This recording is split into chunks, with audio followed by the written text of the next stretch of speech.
तीसरा बाब। यूहन्ना बपतिस्मा देने वाले की मुनादी।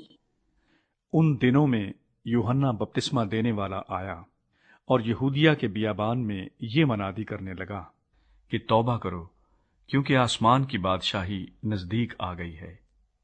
ये वही है जिसका जिक्र यसाया नबी की मार्फत यूं हुआ कि बियाबान में पुकारने वाले की आवाज आती है कि खुदावंद की राह तैयार करो, उसके रास्ते सीधे बनाओ। ये यूहन्ना ऊंट के बालों की पोशाक पहने और चमड़े का पटका अपनी कमर से बांधे रहता था, और इसकी खुराक टिड्डियां और जंगली शहद था।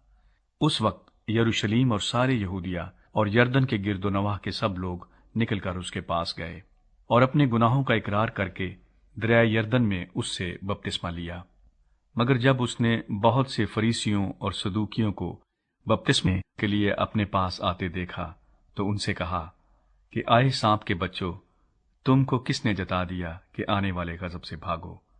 बस तौबा के मुआफिक फल लाओ और अपने दिलों में ये कहने का ख्याल न करो कि अब्राहम हमारा बाप है, क्योंकि मैं तुमसे कहता हूं कि खुदा इन पत्थरों से अब्राहम के लिए औलाद पैदा कर सकता है। और अब दरख्तों की जड़ पर कुल्हाड़ा रखा हुआ है, बस जो दरख्त अच्छा फल नहीं लाता वो काटा और आग में डाला जाता है।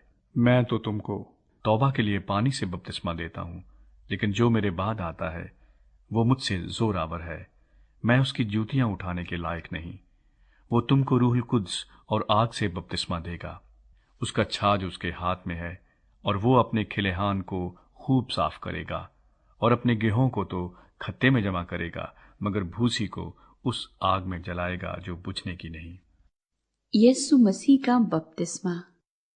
उस वक्त यीशु गलील से यरदन के किनारे यूहन्ना के पास उससे बपतिस्मा लेने आया, मगर यूहन्ना ये कहकर उसे मना करने लगा कि मैं आप तुझसे बपतिस्मा लेने का मोहताज हूं और तू मेरे पास आया है। यीशु ने जवाब में उससे कहा, अब तू होने ही दे, क्योंकि हमें इसी तरह सारी रास्तबाजी पूरी करना मुनासिब है। इस पर उसने होने दिया और यीशु बपतिस्मा लेकर फिलफौर पानी के पास से ऊपर गया, और देखो उसके लिए आसमान खुल गया और उसने खुदा के रूह को कबूतर की मानिंद उतरते और अपने ऊपर आते देखा।